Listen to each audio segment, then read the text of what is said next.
तो इंतजार की घड़ियां आप लोगों के लिए हो चुकी हैं खत्म और आप लोगों का आंसर की आ चुका है। जी हां, एनटीए ने आप लोगों का आंसर की रिलीज कर दिया है और इस आंसर की को कैसे चेक करें ये भी आप लोगों के लिए एक बड़ा सरदर्द है, क्योंकि आप लोगों के लिए सीबीटी और ओएमआर दोनों ही डिफरेंट डिविजन्स के लिए अलग अलग तरीका है कि कैसे आप लोग को ओएमआर को चेक करना होगा, आंसर की को चेक करना होगा। तो आज इस वीडियो में हम लोग बात करेंगे कि कैसे आपको दोनों सीबीटी और ओएमआर बेस्ड जो एग्जामिनेशन आपने दिया था उसको कैसे हम चेक करेंगे। तो जैसे ही आप इस पोर्टल को खोलेंगे, आप यहां पे जैसे ही समर्थ यूजी पे जाएंगे, यहां पे आप क्लिक करेंगे आंसर की चैलेंज पे, तो आप क्या आ जाएंगे, आप अपने डैशबोर्ड पे आएंगे जहां पे आपको अपने application number, date of birth और कैप्चा को एंटर करना होगा। जैसे ही आप कैप्चा एंटर करेंगे आपके पास आपका डैशबोर्ड आएगा और इस डैशबोर्ड में अगर आपने दोनों ही एग्जाम दिया है, सीबीटी और ओएमआर बेस्ड दोनों ही एग्जाम दिया है, तो आपको दोनों ही दिखेंगे। यहां पे देखिए ओएमआर बेस्ड दिख रहा है, यहां पे सीबीटी दिख रहा है। ठीक है, अगर आपने बस एक दिया है तो बस एक ही यहां पे दिखेगा। तो सबसे पहले बात करते हैं हम लोग कि कैसे ओएमआर बेस्ड एग्जाम का हम लोग चैलेंज कर सकते हैं और अपने आंसर की को हम लोग देख सकते हैं। तो अगर आपने ओएमआर बेस्ड एग्जामिनेशन दिया है तो आपके पास ओएमआर की कॉपी होगी। अगर ओएमआर की कॉपी नहीं भी है तो आप यहां पे व्यू पे क्लिक करेंगे तो आपको आपकी ओएमआर की कॉपी मिलेगी जो कुछ इस तरह से आपको दिखेगी। तो ये हो गया आपका ओएमआर, ये तो आपने आंसर दिया है, लेकिन एनटीए क्या कहता है कि उसको बताना है कि कौन सा आंसर जो है कि सही है।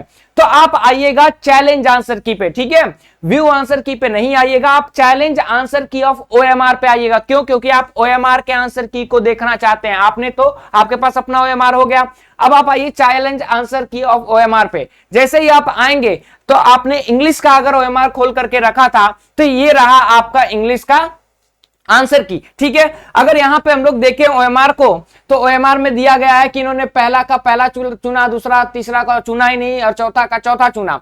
और यहां पे क्या कहता है एनटीए कहता है कि पहला का आपका करेक्ट ऑप्शन 2 होगा, दूसरा का 1 होगा, तीसरा का 1 होगा, चौथे का 4 होगा। इस तरह से ओएमआर बेस्ड को आपको चेक करना होगा। एक तरफ ओएमआर रहेगा और एक तरफ एनटीए का करेक्ट ऑप्शन रहेगा। ठीक है, चैलेंज की जो प्रक्रिया है उस पर हम लोग आगे अलग वीडियो में बात करेंगे। इस तरह से आपको ओएमआर बेस्ड एग्जामिनेशन का आंसर की देखना है। अब हम लोग चलते हैं सीबीटी मोड के एग्जामिनेशन को। ठीक है, जब हम लोग सीबीटी मोड को देखना होगा तो हम लोग फिर से इसी एडमिन डैशबोर्ड पे आते हैं। यहां पे आप देखिए लीगल स्टडीज का एग्जाम सीबीटी मोड पे हुआ था। अब यहां पे आप जैसे ही व्यू पे क्लिक करेंगे, यहां पे आपके लिए खुल के आएगा वो एग्जामिनेशन का जो क्वेश्चन मार्क था, क्वेश्चन पेपर था, वो आएगा। यहां पे एक चीज आपके लिए बहुत ही इंपॉर्टेंट है, क्या ये क्वेश्चन आईडी आप लोगों के लिए इंपॉर्टेंट है। क्यों क्वेश्चन आईडी इंपॉर्टेंट है? ये क्वेश्चन आईडी देखिए लास्ट में 5532, ठीक है, 5538, 32 के बाद क्या आना चाहिए? 33 आना चाहिए, मतलब कि ये मिक्स्ड फॉर्म में है। और अगर हम लोग आंसर की पे चलेंगे तो आंसर की कैसे देखना है? आंसर के लिए सीबीटी चैलेंज आंसर की पे हम लोग जाएंगे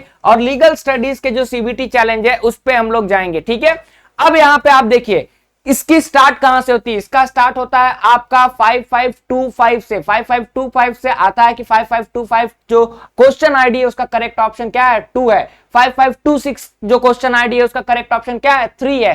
तो इसको सबसे इंपॉर्टेंट तरीके से, आसान तरीके से आप कैसे करना होगा, आप ये क्वेश्चन आईडी को एक पेज में लिख लीजिए, ठीक है, और उसके करेक्ट आंसर को आप लिख लीजिए। जैसे ही आप लिख लेंगे तो आपके पास एनटीए का आंसर की आ जाएगा। उसके बाद आपका जो पेपर है और आपने जो चूज किया है, ठीक है, आपका जो सीबीटी पे क्वेश्चन पेपर है और आपने जो चूज किया है उस पे आ जाइए। आपके पास लिस्ट रहेगा, उस लिस्ट से आप निकाल करके देख लेंगे कि 5532 स्टार्टिंग 25 से हुई है, लेकिन आपको सबसे पहले 32 मिल गया, तो आप देख लेंगे कि 32 का करेक्ट ऑप्शन क्या है। और इस तरह से आप ओएमआर और सीबीटी दोनों ही आंसर की को देख सकते हैं। थोड़ा टफ है, अगर आप चाहते हैं कि दोनों को सेपरेट एक अलग वीडियो ला करके मैं बताऊं तो उसके लिए भी कमेंट सेक्शन में बताइए, और भी किस किस चीज की परेशानी आपको हो रही है कमेंट सेक्शन पे बताइए, उसके लिए भी हम वीडियो आपको लेकर के आएंगे। जुड़े रहिए, और भी डिटेल में हम लोग बहुत सारी वीडियोस लेकर के आ रहे हैं। Thank you so much.